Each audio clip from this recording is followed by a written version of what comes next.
సత్య టాక్స్కి స్వాగతం. నేను సిహెచ్వి సత్యనారాయణ. ఆంధ్రప్రదేశ్ ముఖ్యమంత్రి చంద్రబాబు నాయుడికి అవసరమైన దానికంటే ముందు జాగ్రత్త ఎక్కువ. ఆయన ఎటువంటి విద్యార్థి అంటే ఆయన 100 మార్కుల ప్రశ్నాపత్రానికి ఆయన 1000 మార్కుల జవాబులు రాసే తరహాగా ఉంటుంది ఆయన పని. ఏంటంటే ఆయన ఇప్పుడు పరిపాలనలో ఆయనకు చాలా పెద్ద ఎజెండా ఉంటుంది, చాలా పెద్ద విజన్లు ఉంటాయి, అవన్నీ ఉంటాయి. కానీ ఏంటంటే ఇక్కడ ఉండేది 100 మార్కుల ప్రశ్నాపత్రమే. దీనికి మించి ఏదో చేద్దామని అనుకుంటే ఏమవుతుంది? ఇప్పుడు ఇంత చేసినా సరే తర్వాత పరీక్ష పాస్ అవుతామో తప్పుతామో అనేది అర్థం కాని పరిస్థితి ఏర్పడుతూ ఉంటుంది. ప్రతిసారి ఎన్నికల్లో చంద్రబాబు నాయుడు కంటిన్యూస్గా ఈ యొక్క విజనరీ అని ఇట్లా హైటెక్ సిటీ తీసుకొచ్చాడు, ఇట్లా ఇవన్నీ చేశాడు అనేది ఒకటి చెప్పుకుంటూ ఉంటారు. కానీ ప్రతిసారి ఆయన్ని పోటీ లేకుండా గెలిపించడం కానీ, లేదంటే ఆయన ఏమి ఇబ్బందికరమైన రీతిలో ఆయన గెలవకుండా ఉండటం కానీ ఏమీ జరగదు. ఆయన మళ్ళీ కష్టపడాల్సిందే, మళ్ళీ ప్రత్యర్థులతో కొట్లాడాల్సిందే. ఇప్పుడు అట్లాంటి పరిస్థితి ఏర్పడుతుంది. అంటే గతంలో కూడా పోయినసారి ఆంధ్రప్రదేశ్ ఏర్పడిన తర్వాత మొదటి ముఖ్యమంత్రిగా ఆయన ఎన్నుకున్నప్పుడు ఆయన మీద ఒక నమ్మకంతో ఎన్నుకున్నారు.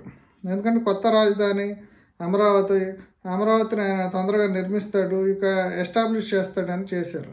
కానీ ఆయన ఏంటి రెండేళ్ళు అక్కడే హైదరాబాద్లోనే గడిపేశాడు. ఎందుకంటే అప్పుడు ఆయన అప్పుడు ముందు చూపు కారణంగానే 2 ఏళ్ళు అక్కడ ఉండిపోయాడు. ఎందుకని? హైదరాబాద్లో తెలుగుదేశం పార్టీని ఎస్టాబ్లిష్ చేయాలి, అట్లా హైదరాబాద్ నుంచి ఇక్కడ కార్యకలాపాలు సాగించాలి. అక్కడ సెక్రటేరియట్ మీద మనకు వచ్చిన వాటా మీద దాదాపుగా 100 కోట్లు ఖర్చు పెట్టాడు ఆయన రెనోవేషన్కి వాటికి. అంతేకాకుండా ఇక్కడ అమరావతిలో చాలా రోజులు పనులు స్టార్ట్ కాలేదు. తీరా అక్కడి నుంచి ఆ ఓటుకు నోటు కేసులో ఆయన ఖచ్చితంగా ఇక్కడికి అంటే అక్కడ ఒక ఒత్తిడి వలన ఇప్పుడు మనకి హైదరాబాద్ నుంచి విజయవాడకి ఆయన షిఫ్ట్ అయినప్పటికి కూడా అక్కడ షిఫ్ట్ అయ్యే లోపల 2 ఏళ్ళు దాదాపుగా వేస్ట్ అయింది. ఆ వచ్చిన తర్వాత కూడా అమరావతిలో రాజధానిని అంటే 10 ఏళ్ళ ఉమ్మడి రాజధాని ఉన్నప్పటికి కూడా మన రాజధాని మనం అక్కడ డిక్లేర్ చేసుకుని అక్కడ నిర్మించుకుందాం అనేది కాకుండా దాన్ని ఒక టెంపరీ హబ్ కింద క్రియేట్ చేశారు. పాలనా సంబంధమైన టెంపరీ హబ్ కింద క్రియేట్ చేసి అక్కడ ఏదో కొంత తాత్కాలిక కట్టడాలు అవన్నీ చేసి పూర్తిగా అక్కడ చేస్తే ఈలోగా ఆయన ఎన్నికల్లో రకరకాలుగా ప్రయత్నాలు చేసినప్పుడు కూడా ఆయన రాష్ట్రానికి ఏదో చేయడానికి, పెట్టుబడులు తీసుకురావడానికి పారిశ్రామిక సదస్సులు నడిపారు, అవన్నీ చేసినప్పటికి కూడా ఆయన ఎందుకనో నెగ్గలేదు. అంటే అదే ఇప్పుడు ఇందాక నేను చెప్పినట్టు ఆయన ఎప్పుడు 24 గంటలు కష్టపడుతూనే ఉంటాడు, ఎప్పుడు రాష్ట్రం గురించి ఆలోచిస్తాడు. కొన్ని రాజకీయాలు ఆయనకు తెలియవా అంటే రాజకీయాల్లో అపర చాణక్యుడు, జాతీయ స్థాయిలో కూడా రాష్ట్రపతుల్ని ప్రధానులను కూడా ఎంపిక చేసే వ్యూహకర్తగా పేరుంది. ఇవన్నీ ఉన్నప్పటికి కూడా ఇక్కడ ఎలక్షన్స్ వచ్చేదానికి ఇప్పుడు ఎవరో ఒకరితో పొత్తు లేనిదే తెలుగుదేశం గెలవని పరిస్థితి ఏర్పడుతుంది.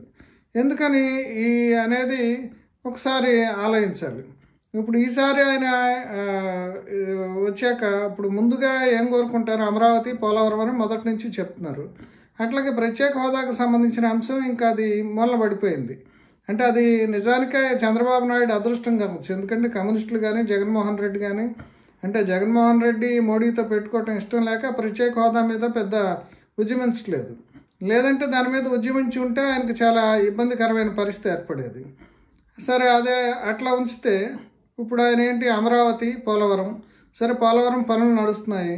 ఇప్పుడు అమరావతికి సంబంధించి ముఖ్యంగా ఏంటంటే ఇప్పుడు ఈసారి ఆయన టార్గెట్ చేయాల్సింది, పోయినసారి రైతులకి ప్లాట్లో ఇన్ఫ్రాస్ట్రక్చరు అంతా క్రియేట్ చేసి రోడ్లు, మామూలుగా భూగర్భ డ్రైనేజ్ లైన్లు, వాటరు ఇట్లాంటి అన్నీ ఏర్పాటు చేసి ప్లాట్లు కనుక రైతులకి ఎవరైతే ల్యాండ్ పూలింగ్ ద్వారా ఇవి భూములు ఇచ్చారో వాళ్ళందరికీ ఇచ్చేసి ఉంటే ముందు ఫస్ట్ ఒక స్టెప్. ఎందుకంటే ఎవరి భూమి వాళ్ళు తీసుకునేవాళ్ళు వాళ్ళు డెవలప్మెంట్కి ఇచ్చుకోవటమో లేదంటే వాళ్ళు సొంతంగా కట్టుకోవటం ఏదో ఒకటి నిర్మాణాలు తయారయ్యి నగరం అనేది దానింటే అదే ఏర్పడేది. కానీ ఆయన ముందు ఈ విషయాన్ని పక్కన పెట్టేసేసి అంటే ఐకానిక్ భవనాలు, సింగపూర్ నుంచి మళ్ళీ డిజైన్ ప్లాన్లు తీసుకురావటం, అంటే ఆయనకి పెద్ద పెద్ద పనులు చేయడం అంటే ఇష్టం అనమాట. అంటే గ్రౌండ్ లెవెల్లో కొన్ని పనులు ఉంటాయి. అంటే ఒక దశలో ఆయనకి రాజశేఖర రెడ్డికి పోటీ ఉన్నప్పుడు కూడా వ్యవసాయం దండగా అనే మాట ఆయన అనటం వల్ల, అట్లాగే ఆయన మనసులో మాట అనే పుస్తకంలో కూడా దాన్ని ప్రస్తావించాడని, దానివల్ల ఒక ఆయన రైతు వ్యతిరేక కింద మారిపోయాడు. అంటే ఇప్పుడు కూడా ఏంటంటే అమరావతిలో మన అంత గొడవ జరిగింది. జగన్మోహన్ రెడ్డి వచ్చాక దాన్ని 3 రాజధానులు అనేది చేయడానికి ప్రయత్నం చేశాడు. దాన్ని ఆపడానికి తెలుగుదేశం తరఫున చాలా న్యాయ పోరాటం జరిగింది. ఆ న్యాయ పోరాటంలో కనుక నిజంగా జగన్మోహన్ రెడ్డికి అనుకూలంగా తీర్పులు వచ్చుంటే ఆయన 3 ముక్కలు అయిపోయేది రాజధాని. ఆయన కూడా కొంత కన్ఫ్యూజన్లో ఉండటం, అనుభవ రాహిత్యం వల్ల ఆ 3 రాజధానుల వ్యవహారం కూడా పక్కన పడింది. మళ్ళీ చంద్రబాబు నాయుడికి అమరావతిలో రాజధానిని ఎస్టాబ్లిష్ చేసే అవకాశం వచ్చింది. ఆయన ఈ అవకాశాన్ని ముందుగా ఉపయోగించుకోవాలి. అక్కడ ముందు రైతులకి ప్లాట్లు ఇవ్వాలి. ఆయన ఎంతసేపు ఏంటంటే విట్టాళ్ళకి ఇంకో 100 ఎకరాలు ఇద్దామా, ఎస్ఆర్ఎం వాళ్ళకి ఇంకో 100 ఎకరాలు ఇద్దామా, లేదంటే ఇంకేదన్నా కొత్త కంపెనీ వస్తే వాళ్ళకి ఇంకా కొన్ని 100 ఎకరాలు ఇద్దామా, దీని మీద ఎక్కువ కాన్సన్ట్రేట్ చేస్తున్నాడు. కానీ ఇప్పుడు ఆల్రెడీ ఇచ్చిన దాని సంగతి ఏంటి? ఎందుకంటే తన క్రెడిబిలిటీ, ఇప్పుడు చంద్రబాబు నాయుడు గురించి ఉన్న విమర్శ ఏంటంటే ఆయన ఒక అవకాశవాది. ఆయన అంటే వాళ్ళ పార్టీ వాళ్ళు కూడా ఏంటంటే ఆయన మనతో పని చేయించుకుంటాడు అధికారంలో లేనప్పుడు, తర్వాత మన మొహం కూడా చూడడానికి ఒక విమర్శ ఉంటుంది. ఇప్పుడు మళ్ళీ ఆ విమర్శ ఈ అమరావతి రైతుల దగ్గర తెచ్చుకోకుండా చూడాలి. ముందు వాళ్ళకి ప్లాట్లు అప్పచెప్పడం, దీని మీద చేయాలి. తర్వాత ఐకానిక్ స్ట్రక్చర్లు ఇవన్నీ మాట్లాడాలి.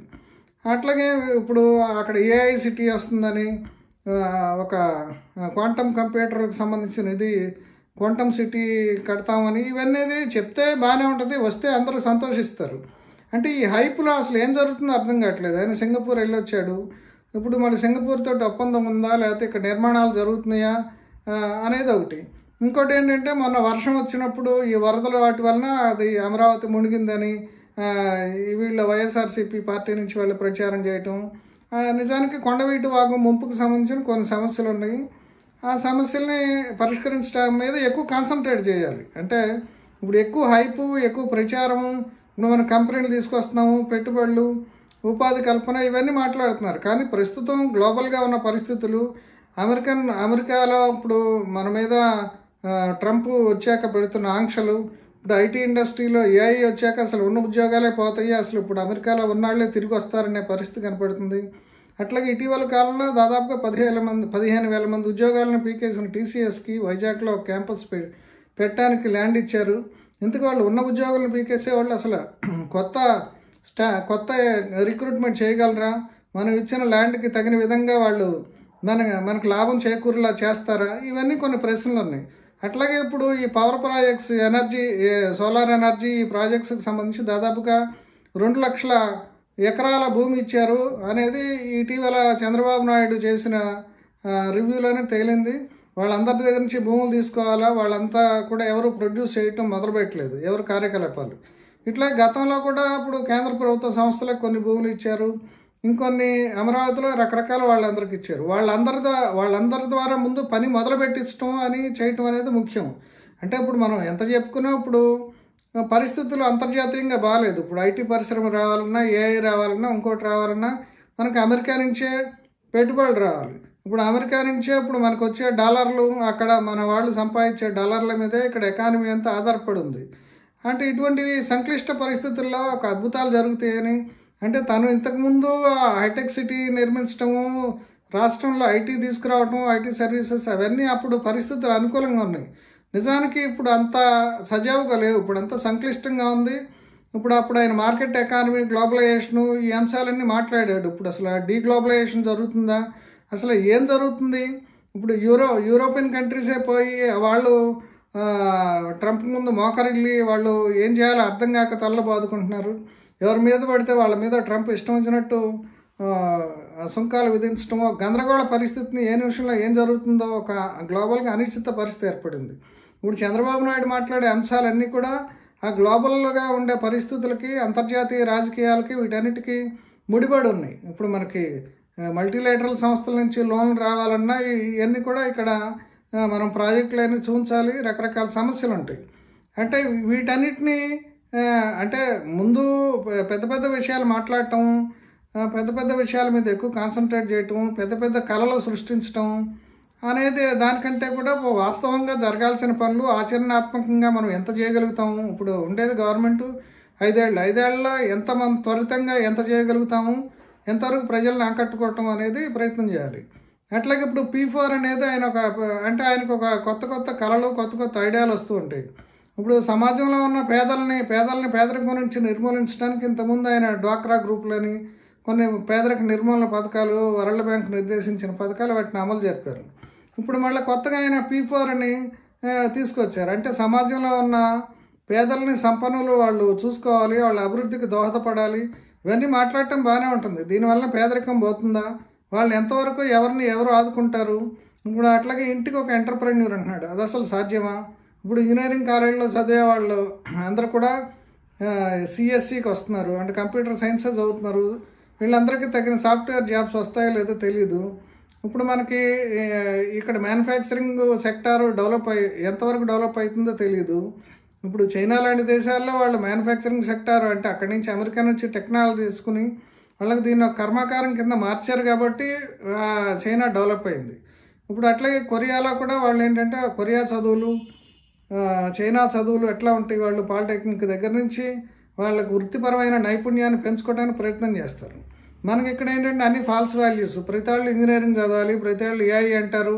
ఇప్పుడు కాలేజీలు కూడా ఇప్పుడు AI అని చెప్పి, మిషన్ లెర్నింగ్ అని చెప్పేసి, క్వాంటమ్ కంప్యూటింగ్ అని చెప్పేసి కాలేజీలు మార్కెటింగ్ చేసుకోవటం, లేకపోతే రియల్ ఎస్టేట్ వాల్యూస్ పెంచుకోవడానికి, అంటే ఎడ్యుకేషన్ హెల్త్ రెండు కూడా రియల్ ఎస్టేట్తో ముడిపడిన రంగాల కింద మారిపోయినాయి. ఇప్పుడు రియల్ ఎస్టేట్ రంగంలో ఉన్న వాళ్ళందరూ కూడా ఎక్కువ మంది హాస్పిటల్స్ లేదంటే విద్యా సంస్థలు పెట్టి వాళ్ళు ఈ ప్రజల కళల్ని సొమ్ము చేసుకోవడానికి ప్రయత్నం చేస్తున్నారు. ఇప్పుడు పరిస్థితులు బాగాలేదు. ఇప్పుడున్న పరిస్థితుల్లో వాస్తవిక ధోరణితోటి చంద్రబాబు వ్యవహరించాలని చెప్పేసి ప్రజలు కోరుకుంటున్నారు.